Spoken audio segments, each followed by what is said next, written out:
Hello, Azra, from a silly man in Scotland.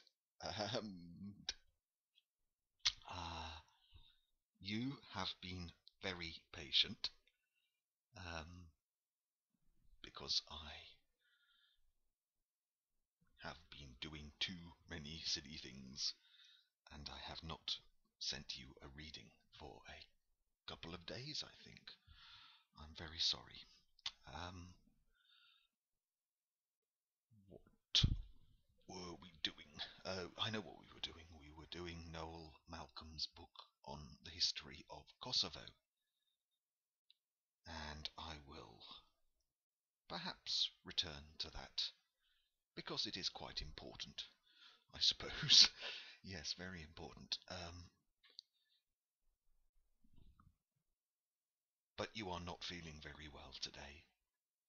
In fact, you are probably not watching this because you do not want. Um, you want something that will make you feel better, and listening to this voice and looking at this face will not is not recommended by many doctors for the healing process. Um, but tough luck. I have decided that it is your medicine and you are going to have it. Um, but I need to decide. Oh, excuse me. Right. I do really want to look at this with you at some point. Um, but it is rather big and rather heavy. Um, oh my word.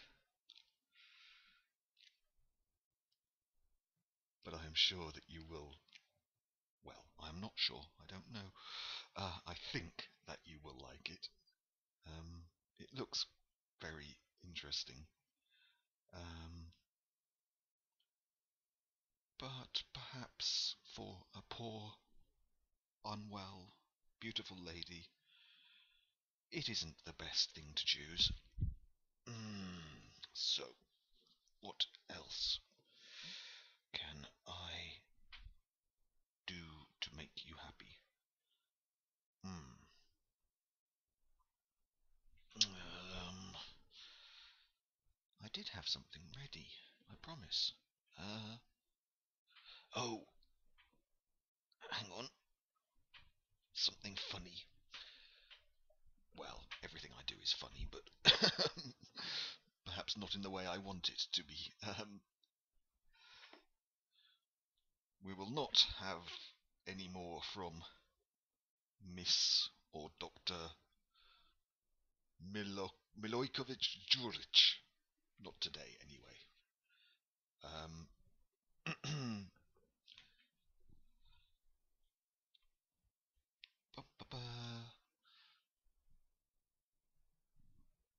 Please feel free to sleep, have a cup of tea, um, read a book, read the entire works of Tolstoy while I am trying to organize myself because my organization is not good at the moment. Um, this is why I adore your patience.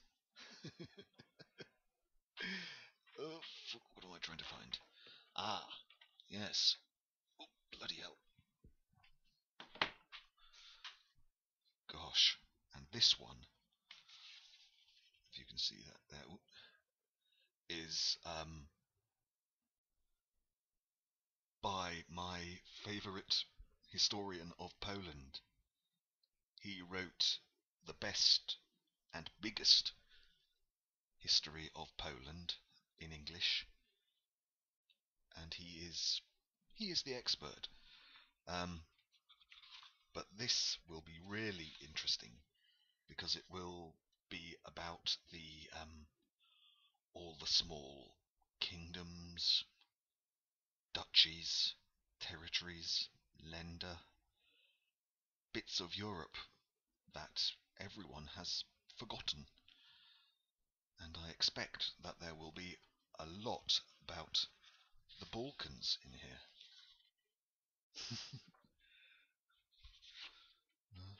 Yes, yes, yes.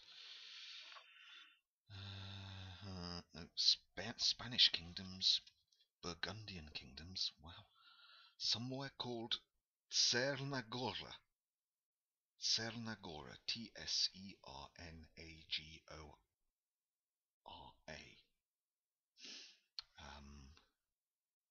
I am guessing that is something to do with Albania? Gora is, of course, black in some of the languages of the region. Chelna is Chelna Mountain. I don't really know. I shall look this up. Wait, hang on. Oh, bloody hell, I'm an idiot. It's Montenegro. Of course it is. He is just calling it by a strange historical name. Of course it's all about Montenegro. Wow. I love Montenegro. Have you been there? Well, I've never been there, of course, but I love reading about it. Um, it looks so beautiful. Oh.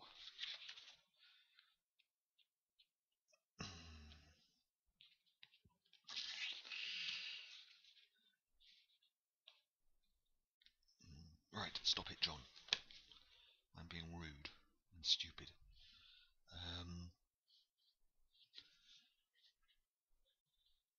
I know what I will do for you. Do I? No, I don't. uh, well, I could. Oh shit! Excuse me. I'm not very good at this. I could read you some Alice in Wonderland, but I am sort of. Well, I am doing that for Rachel, and you can always find the the videos on my page if you want to listen to them. If you are kind enough to listen to them, that is lovely if you like them. Um,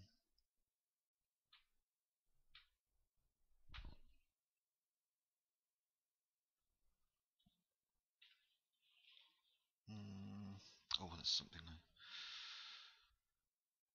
need to do for somebody. Yes. Maybe, I do not know if you have met Dori, Dori, my friend um, from Romania. Um, she has just got married to a very nice man called Alfred. And I said I would do something for them as a small wedding present.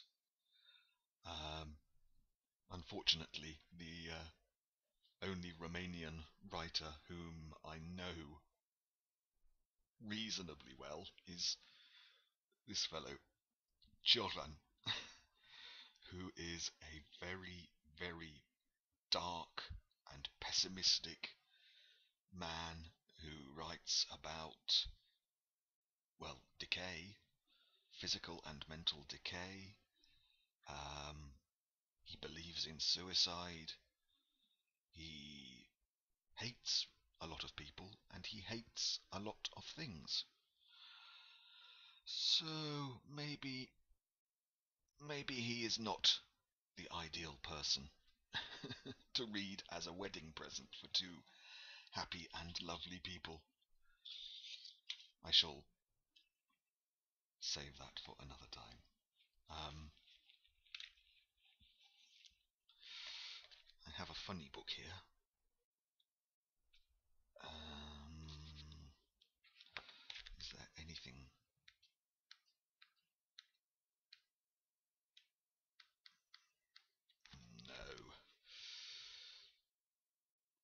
that is mostly a very funny book centered on English and American history. I do not think there will be anything Balkan in there. So I will be a little bit lazy. No, not lazy, because it's important. And I shall read for you another of my favourite English 20th century poets, John Betjeman. I think I like Philip Larkin's poems more, and I have read one of those for you, haven't I? Yes. If I haven't, I shall certainly read some Philip Larkin for you. Betjeman is similar. He is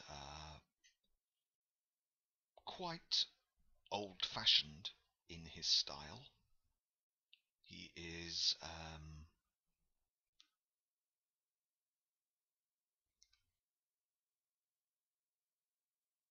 very traditional, and because he is traditional, a lot of modern people I don't like modern people do not like his poems because they say he is, I don't know, an old white man writing about traditional things. He isn't writing about traditional things.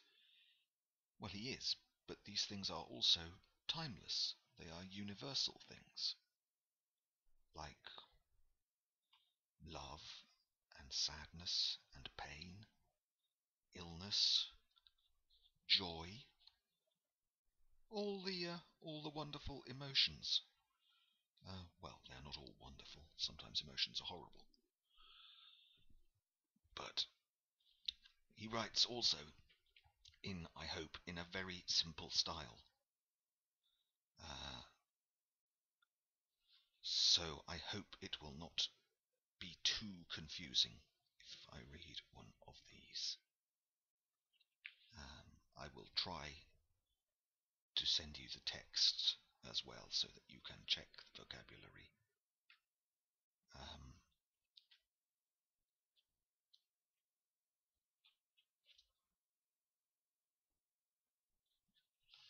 I'm sure you will not need to, because he does not use complicated words. I don't think he likes complicated words, pardon me. He likes simple words, simple sentences to refer to very complex things. So today's piece of Betjeman. Oh, I have just remembered that the Larkin that I read was for Hypatia. I am so sorry it wasn't for you. I beg your pardon. But I shall find it on YouTube and send it to you as well, because I think you will like Larkin. I really do. I think everybody should like Larkin. He is my kind of person. Um, well, that might be a bad thing. Yes. Do not like this poet. He is John's kind of person. Right. Um, Thank you if you haven't fallen asleep already. The poem I am going to read is called, appropriately, Winter Seascape, i.e., a landscape, but with the sea instead. Sea instead. Um, and that's the only time I will interrupt myself. I will just read the short poem and let you relax in peace. Winter Seascape by John Betjeman. The sea runs back against itself, with scarcely time for breaking wave, to cannonade a slaty shelf and thunder in a cave.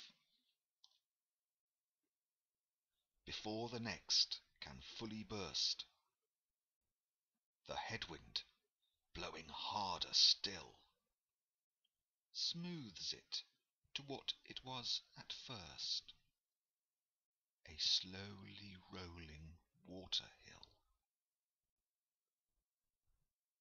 Against the breeze the breakers haste, against the tide their ridges run, and all the seas a dappled waste, criss-crossing underneath the sun. Far down the beach the ripples drag, blown backward, rearing from the shore, and wailing gull and shrieking shag alone can pierce the ocean roar.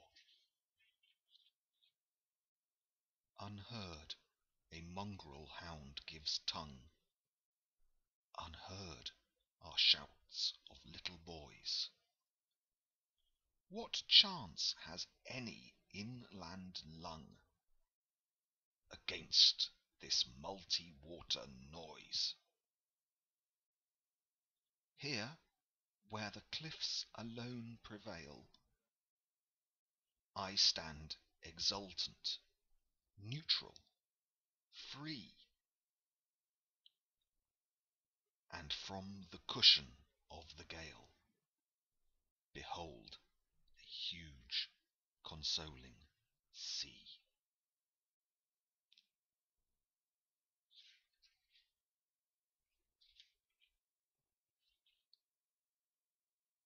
And I think that's a very accurate picture of how human beings react to bad weather, bad storms in the sea when they are standing on the shore and looking at it.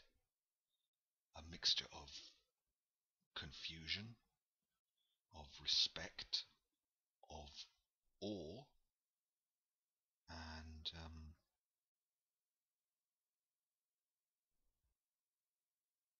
mystery at all these changes in shapes and feelings and sounds, especially, that accompany a big storm at sea. Oh yes, a couple of words. Breakers, breaker, breakers. A breaker is a breaking wave, i.e., that is a wave that is turning from its huge, powerful shape into white foam, just as it is changing shape.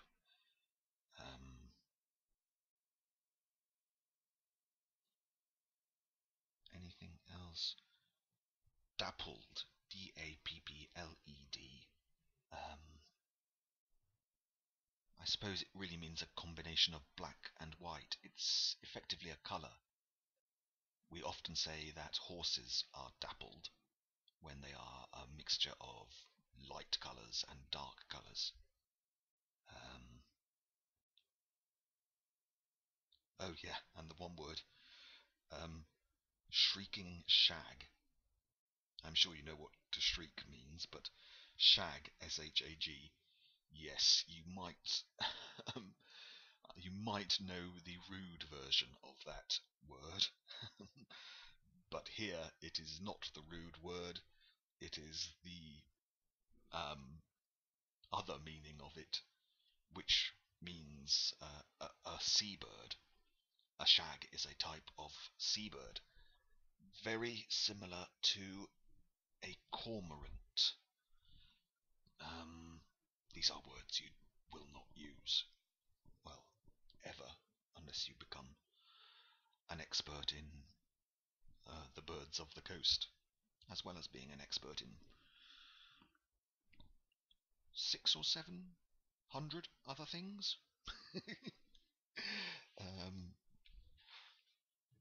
Let me see, do I have my bird book? I did somewhere.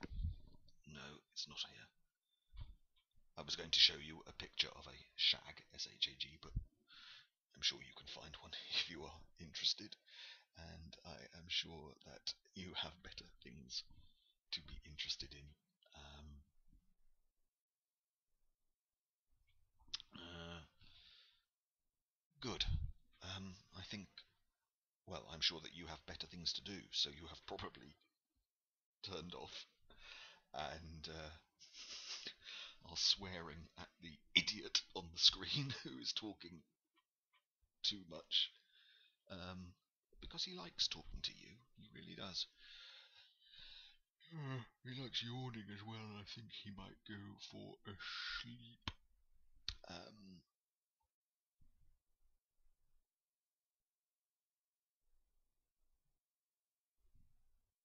yep,